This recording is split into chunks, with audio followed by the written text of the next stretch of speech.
Assalamualaikum warahmatullahi wabarakatuh. Perkenalkan nama saya Muhammad Asmi Muzaki dengan RP 501751025.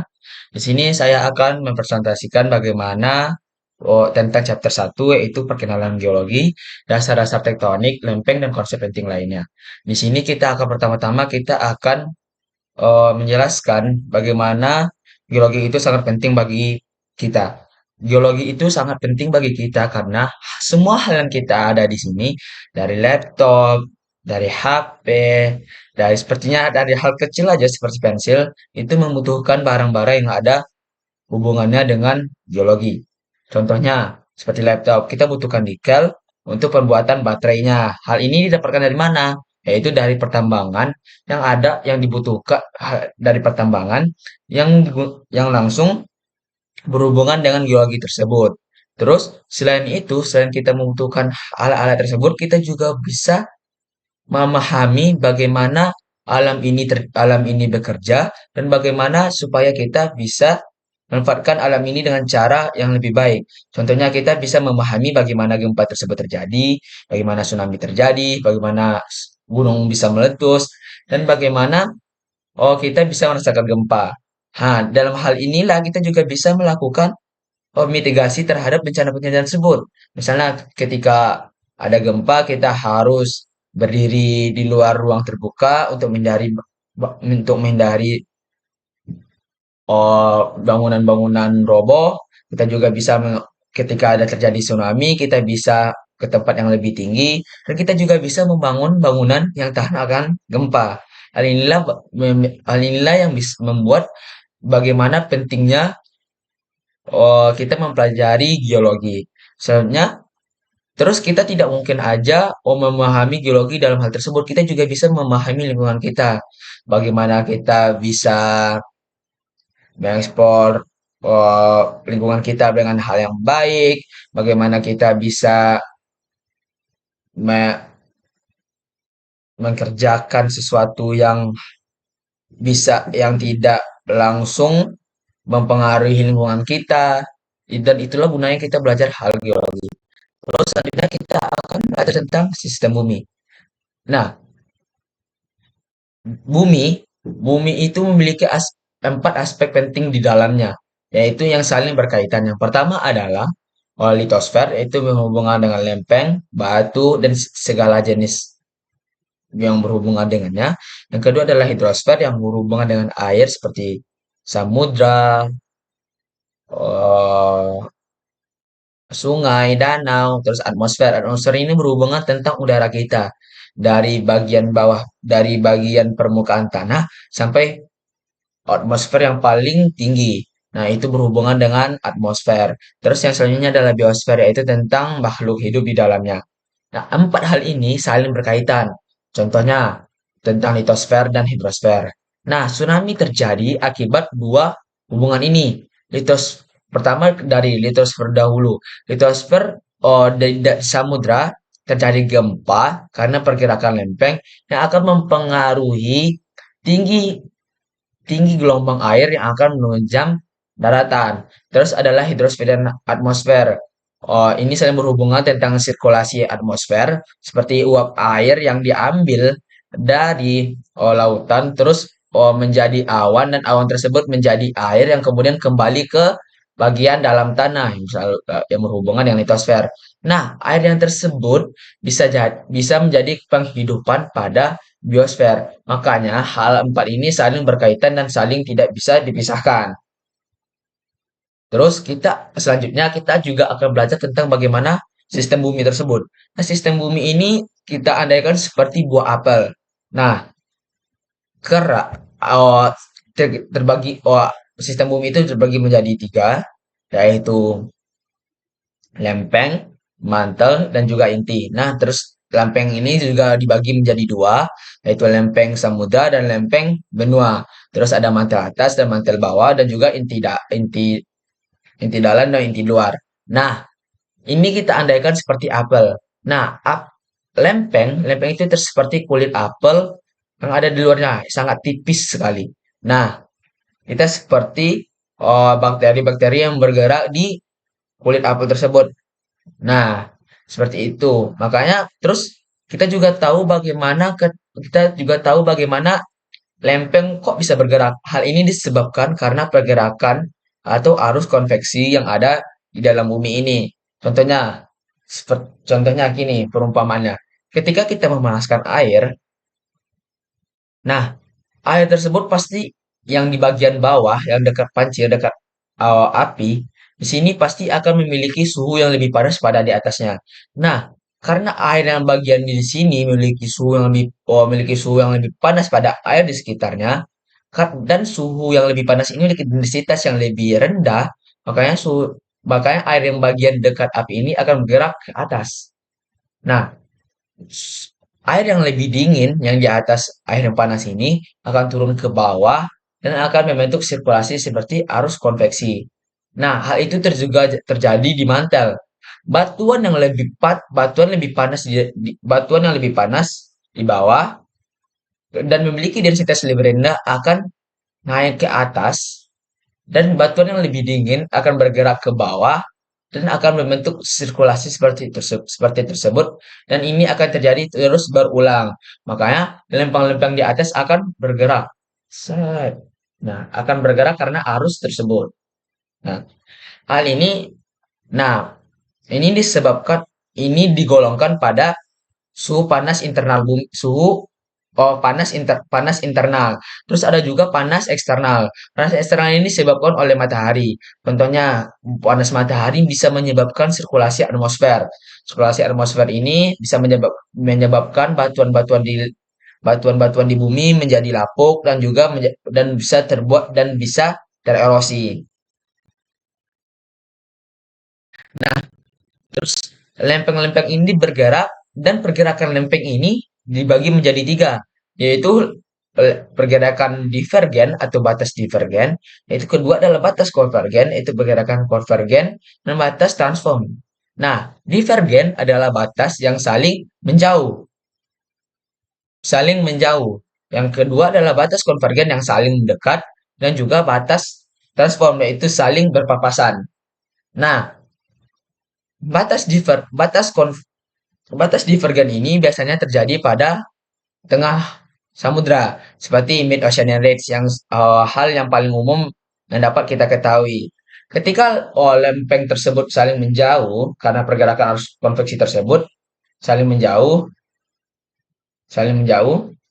Nah, karena ada celah karena lempeng tersebut saling menjauh, maka magma yang di bawah tersebut akan naik. Nah, magma tersebut akan naik dan mendingin di sini di atasnya. Nah, karena dia saling mendingin akan membentuk lempeng baru. Begitu seterusnya. Ketika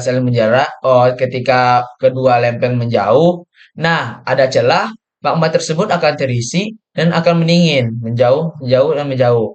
Nah, bagian tengah yang menjadi rekahan tersebut atau celah akan lebih tinggi daripada bagian bagian yang di sekitarnya di sini. Nah, hal ini disebabkan karena magma tersebut naik dan akan membentuk punggungan atau ridge di sini. Makanya, nah, makanya bagian rekahan tersebut akan lebih tinggi daripada bagian sekitarnya. Itulah disebut zona divergen atau batas divergen zone. Nah, terus ada dua, terus selanjutnya adalah konvergen. Nah, konvergen ini adalah batas pertemuan antara dua lempeng. Bisa bisa bisa benua dengan benua, bisa samudra-samudra, bisa dengan samudra dan benua. Pertama kita akan membahas batas konvergen, yaitu batas antara benua dan samudra. Nah, secara kita tahu, benua dan samudra ini memiliki densitas yang berbeda. Benua memiliki densitas sekitar 2,7 gram sentimeter kubik, dengan samudra dengan 3,0 gram sentimeter kubik. Karena samudra oh, lebih lebih berat daripada lempeng benua. Hal inilah yang menyebabkan batas ketika misalnya ini, ketika benua bertemuan dengan samudra. Nah, karena kita tahu lempeng samudra lebih berat daripada lempeng benua, makanya lempeng tersebut akan menunjam ke bawah.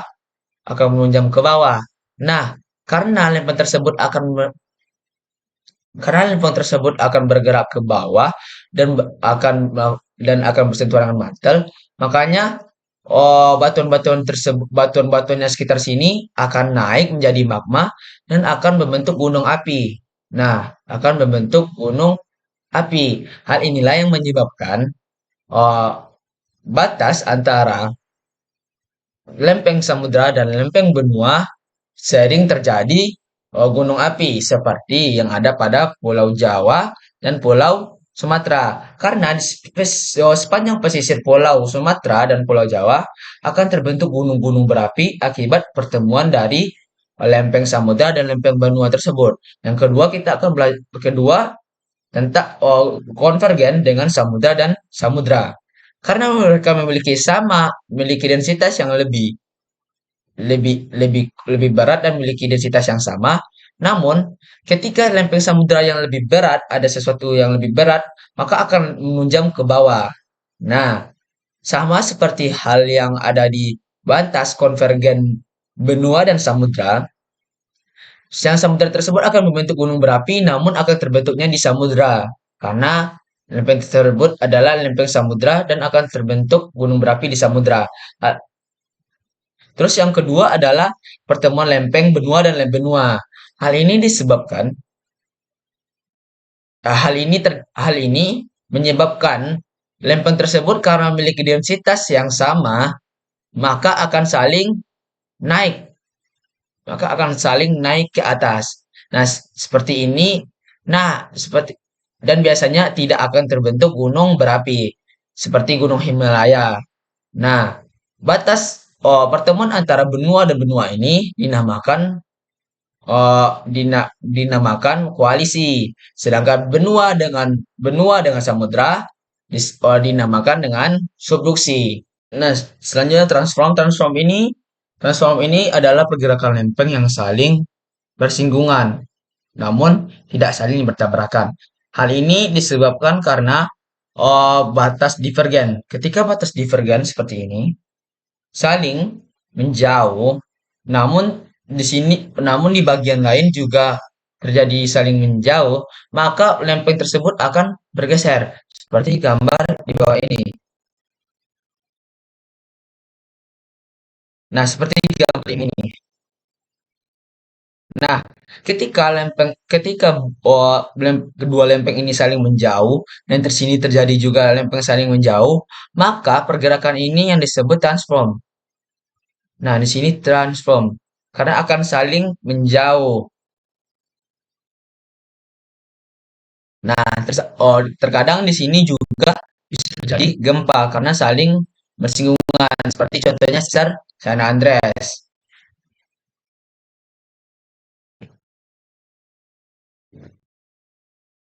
Oke, selanjutnya kita akan belajar tentang teori tektonik lempeng, yaitu teori teori tektonik lempeng adalah hipotesis yang dikemukakan oleh ilmuwan bernama Alfred Wegener, di mana uh, di dunia ini terdiri dari bagian-bagian lempeng. Seperti lempeng-lempeng tersebut seperti pecahan-pecahan telur yang saling menyelimuti di dalam bumi. Nah, teori ini didukung paling banyak oleh ilmuwan-ilmuwan tersebut yang dapat menjelaskan bagaimana gempa terjadi. Oke, seperti gambar ini. Bentar. Nah, lempeng bumi ini terdiri dari lempeng-lempeng mayor dan lempeng-lempeng minor.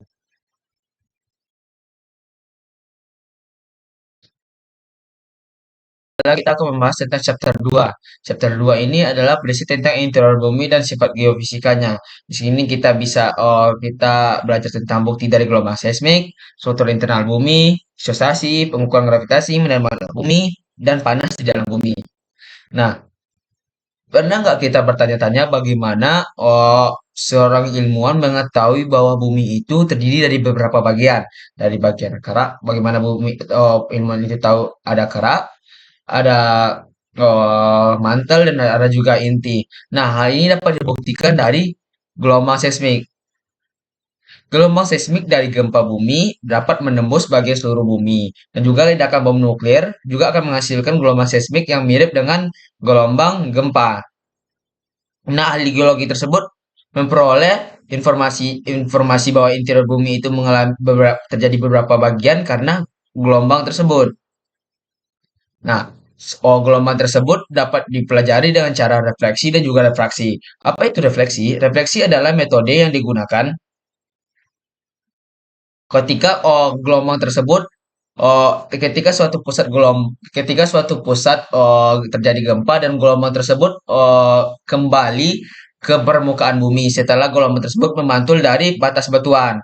Jika dua lapisan batuan dengan kebawatan berbeda dipisahkan oleh batas yang cukup tajam, gelombang seismik akan terpantul. Misalnya, misalnya ada batuan A, ada batuan B. Misalnya di sini batuan A dan di sini batuan B.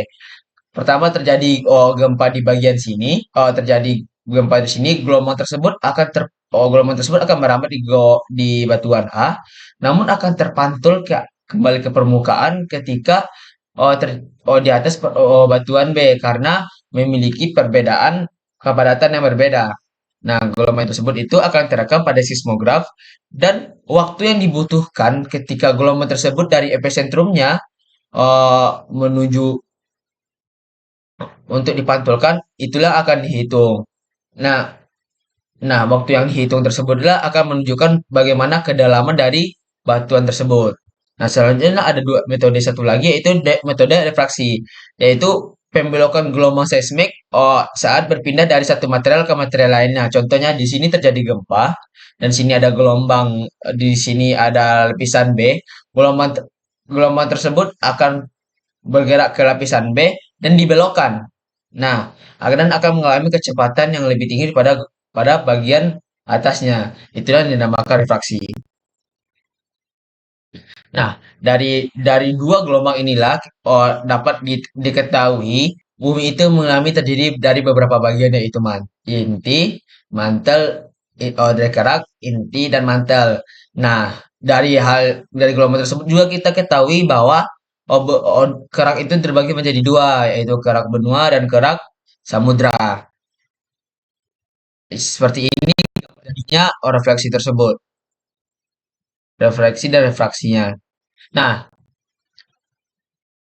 ketika gelombang seismik tersebut merambat, gelombang pada kerak benua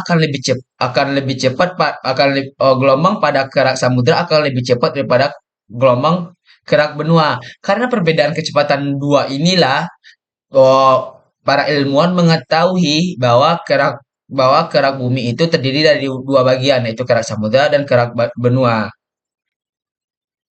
Nah, karena oh, gelombang ini tidak karena gelombang seismik ini dibagi menjadi dua yaitu gelombang seismik P primer dan gelombang S. Nah, gelombang primer ini ketika melalui kerak samudra akan mengalami kecepatan sekitar 7 km per detik. Sedangkan pada kerak benua akan mengalami kecepatan 6 km per detik. Karena perbedaan inilah yang menyebabkan ilmuwan uh, mengetahui ada dua jenis kerak. Nah, terus ketika gelombang seismik itu melewati mantel, uh, terjadi juga perubahan kecepatan yang mendekati 8 km per jam sehingga para ilmuwan juga mengetahui bahwa ada bagian nih di bawah kerak bumi yaitu yang itu dinamakan mantel. Nah, ini juga terjadi pada inti bumi. Nah, ketika gelombang tersebut melewati inti bumi,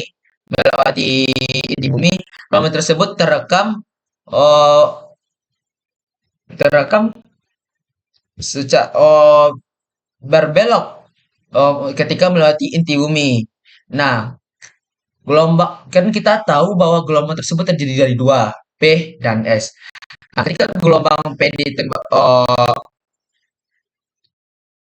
ketika gelombang P melewati kerak, mantel dan inti. Nah, ketika mantel dan inti, nah ketika pada inti inilah gelombang P dibelokkan dan menimbulkan bayangan di pada gelombang inti ini. Nah, disitulah para ilmuwan menyimpulkan bahwa ada inti bumi, sedangkan gelombang S tidak dapat merambat, tidak dapat dibelokkan sebelum melewati inti bumi, seperti pada gambar di bawah ini. Nah, ketika gelombang P melewati kerak mantel, nah mereka bisa gelombang P ini dapat menembus bagian inti bumi. Sedangkan gelombang S dibelokkan. Disimpulkan bahwa inti bumi itu terdiri dari komposisi yang cair, sedangkan komposisi yang cair, maka dapat disimpulkan bahwa gelombang P itu dapat menembus bagian yang cair, sedangkan gelombang S tidak dapat menembus gelombang yang cair. Selanjutnya adalah tentang isostasi. Isostasi itu adalah keseimbangan atau equilibrium blok-blok litosfer abu yang berdekatan dan mengapung di atas astenosfer. Astenosfer ini adalah bagian teratas dari mantel bumi dan di bagian bawah litosfer. Batas inilah dinamakan astenosfer.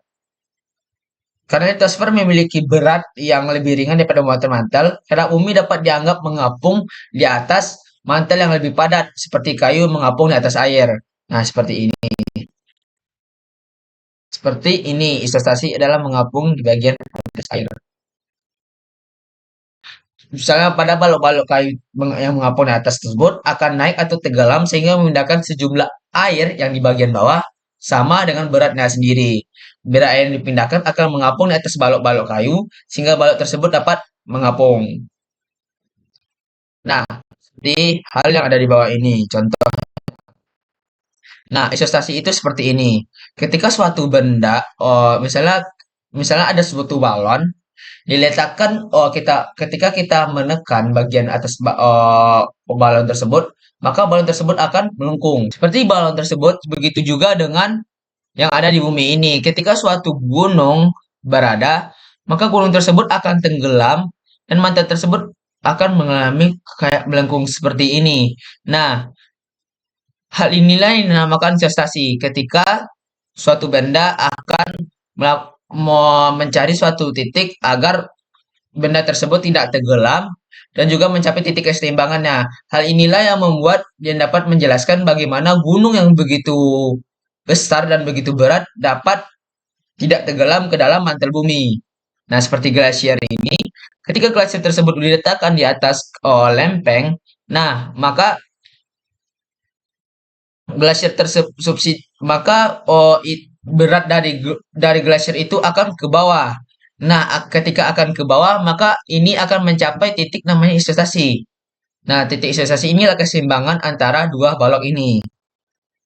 Nah, ketika esnya hilang atau seperti yang di sebelahnya gambarnya hilang, maka akan terjadi rebound isostasi di mana oh, yang cekungan tadi akan membentuk seperti semula ketika glasiernya tidak ada.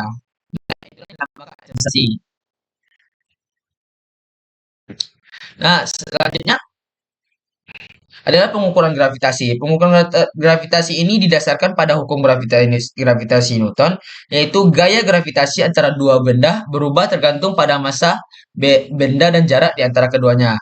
Pertemuan tersebut menunjukkan bahwa gaya berkurang seiring dengan kuadrat jarak antara kedua benda.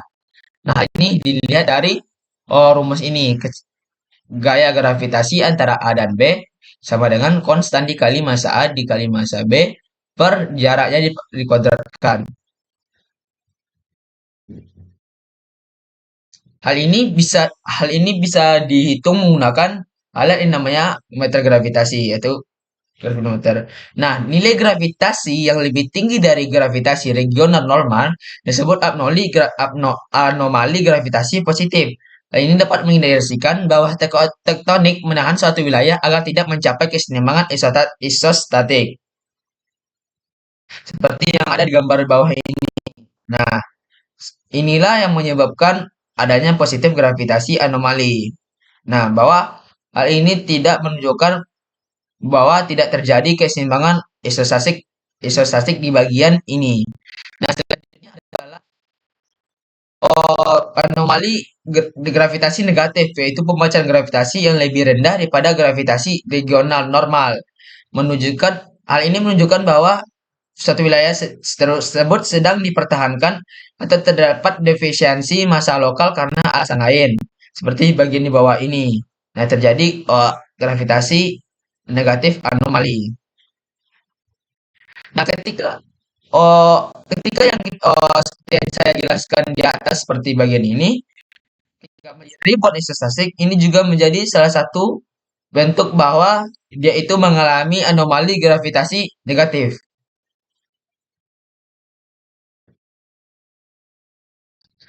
Selanjutnya adalah itu medan magnet bumi.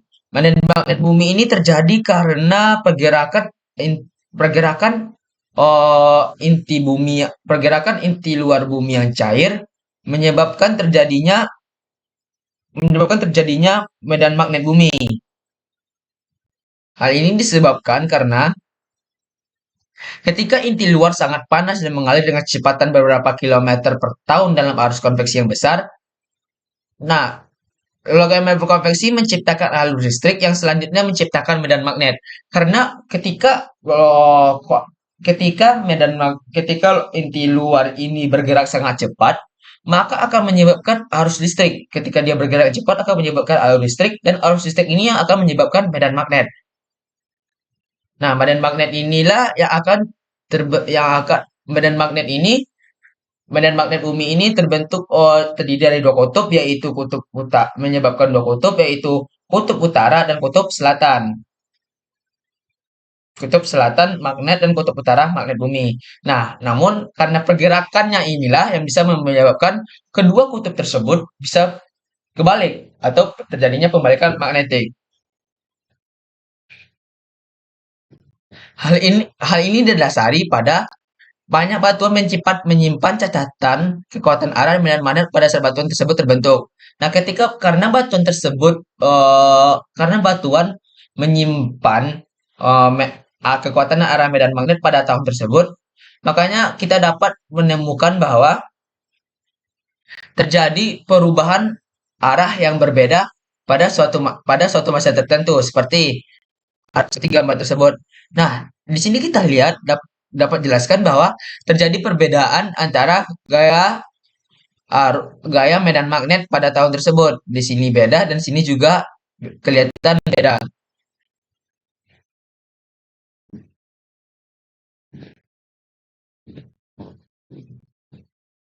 Nah, terus kita juga bisa mengukur dari anomali magnetik tersebut. Dengan cara mengukur magnetometer adalah untuk instrumen yang digunakan untuk mengukur kekuatan medan magnet bumi. Kekuatan medan magnet bumi ini dapat bervariasi di setiap tempat seperti halnya gravitasi. Penyimpangan dari pembaca rata-rata disebut anomali. Berarti terdapat dua anomali, anomali positif magnetik dan anomali negatif magnetik. Anomali magnetik positif adalah pembacaan kekuatan medan magnet yang lebih tinggi daripada rata-rata regionalnya. Hal ini dapat disebabkan oleh adanya sebuah badan biji magnetik telah tertimbun di lapisan batuan atau sifat magnet biji besi menambah medan magnet bumi. Misalnya kita terjadi anomali magnetik positif di suatu wilayah, mungkin di sana terdapat suatu biji magnetit yang dapat menambah medan magnet pada daerah tersebut. Yang kedua adalah anomali magnetik negatif, yaitu pembacaan kekuatan medan magnetik yang lebih rendah daripada rata-rata regional normal. Hal ini disebabkan oleh blok patahan yang menurun, misalnya ketika ada suatu patahan ke bawah, nah sedimen-sedimen tersebut akan sedimen-sedimen sedimen yang ketika patahannya tersebut di bawah akan terisi oleh sedimen. Nah, sedimen-sedimen inilah yang menyebabkan terjadinya anomali magnetik negatif. Terus ada juga panas panas di dalam bumi. Gradien panas bumi ini meningkat seiring bertambahnya kedalaman. Itulah yang dinamakan gradien panas bumi.